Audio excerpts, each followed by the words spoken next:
by Alice A. Bailey in the book Esoteric Healing. And when we have to speak the truth, no second book on healing is necessary, at least for 1.5 centuries more, but on one condition. If we have the continuity of purpose and patience and energy enough to read the book leisurely and make a repeated reading as many times as possible, simultaneously practicing healing.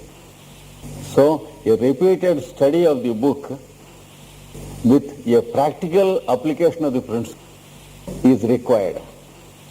The scope of healing differs from mind to mind according to one's own understanding of his own life and the scope of life. An average human being understanding his life differently from a primitive human being, and a scientist understands his life in a different way, a philosopher understands in a different way, a spiritualist understands in a different way. So the scope of healing differs from person to person. Some want only healthy and vigorous physical bodies, to eat well, to enjoy the taste of drink and food, and to enjoy the comforts of life, like sex, etc. So, according to some, the definition of healing is that much. But according to a well-developed person, the scope of healing is different. For example, Alice A. Bailey has given 5 different scopes of healing. The first is the scope of a primitive man of animal nature. In his view, healing means to enable him to live in full animal and emotional life, gaining experience in full growth and his contact with various experiences and an understanding of his environment. This is the scope of healing for a primitive man. But to an average educated human being, it differs. His scope of healing is to respond to personality, to make the force of his personality express to its full extent.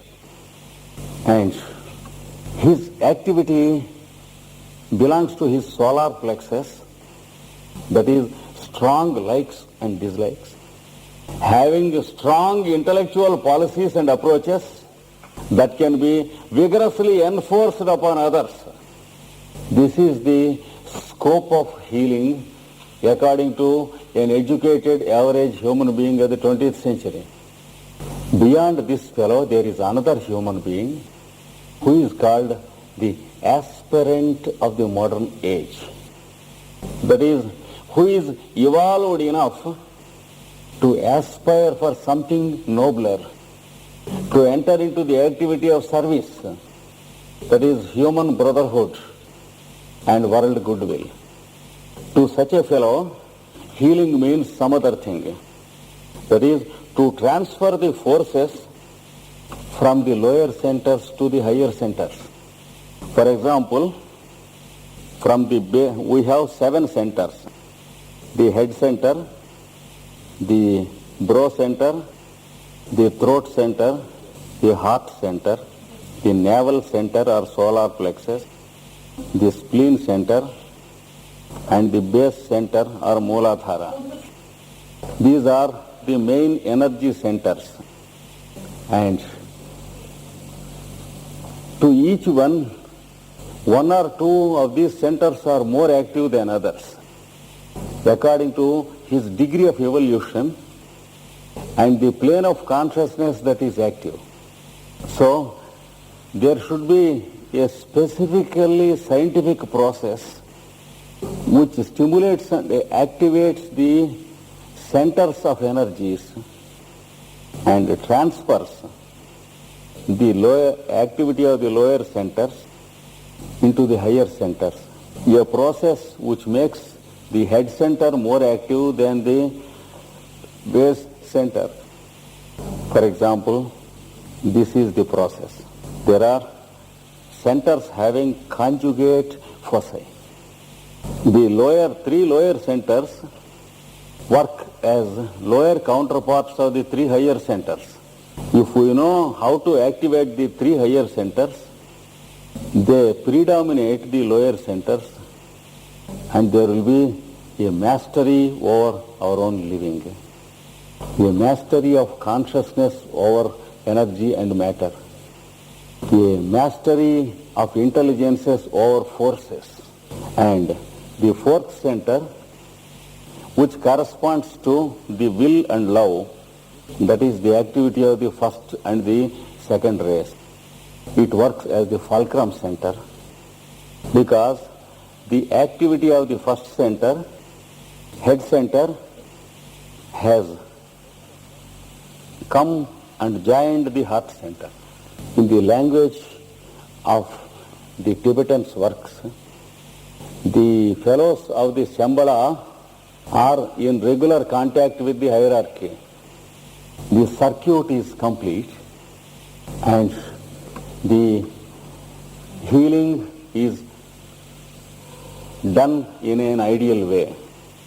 So, to such an aspirant, healing means transferring the energy of the lower centers to the corresponding higher centers.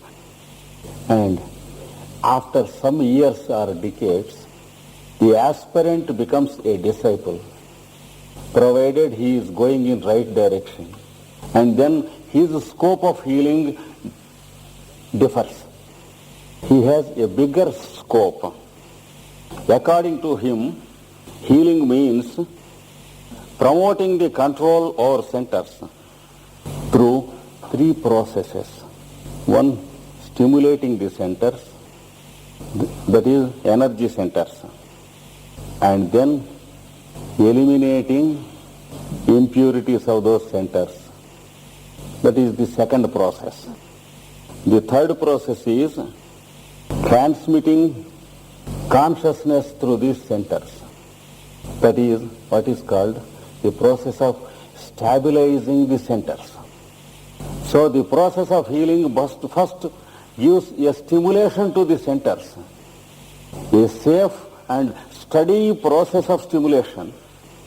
This stimulation causes a vigorous circulation of etheric energies. It results in eliminating the impurities from the vehicles. And a continuation of the same process establishes the awareness of the centers. It makes you more and more aware of the activity of the centers. This is the scope of healing for a fellow whom we call as a disciple. After some time, if his luck is good, the disciple becomes an initiate, and his scope of healing differs from the others. According to the initiate of the first three initiations, the scope of healing is as follows. Every center should be made responsive to ray energy. That is his scope. There are the energies of the 7 rays that are working on the planetary level, the solar level, and the cosmic level. And he begins to live one with the hierarchy and Shambhala. And his scope of healing is to establish proper means of communication, not only between persons, but between himself and the planetary consciousness of this earth and the solar consciousness of our solar system. and the cosmic consciousness of our cosmos through the capability of contacting the seven stars of the Great Bear. Of course, it should be properly studied again and again in Alice A. Bailey's books. But this, in short, is the scope of healing. Finally, there is one indication in the book Esoteric Healing. That is, growing more aware to the activity of the second ray, the ray of a double functioning. That is, what is the double functioning of the second ray? Love and wisdom. So, unless we have a special assertion upon the working of this ray, we can't have an activity of the healing process. To whatever ray we may belong, we should establish the function of the second sub-ray of our main ray. How? Not by thinking about the rays in the book, not by making an intellectual discussion of rays and their functions. It is absolutely useless to discuss about the rays. A fundamental knowledge is enough, and more than this is a waste of time and energy.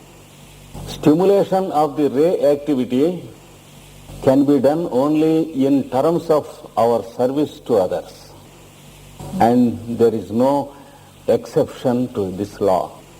Unless we go into the street, into the office, into the airport, into the railway station, into the busy places, and begin to silently heal without declaring that we are a healer, and until we feel compassionate with anyone who is suffering around us, without making a loud declaration of our compassion and an advertisement and propaganda of our healing in the newspaper. It is an attitude to be developed. It is a process to which we are to submit ourselves. Unless we lose ourselves to that process, unless we give ourselves up to that process, unless there is the cooperation of the activity of devotion with the activity of the second sub-ray, there is no healing at all.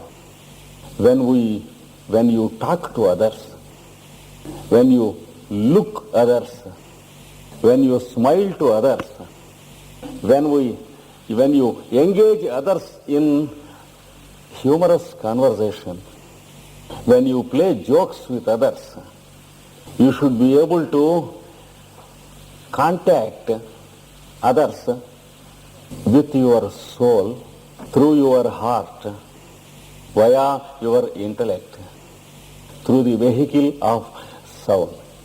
This is the first requisite of a real healer, and the art of contacting should be practiced by having a continuous attitude of compassion. This is the keynote, and the remaining things are details of the techniques which you can yourself study. All the techniques become true when you practice how to focus your soul, heart and intellect through compassion.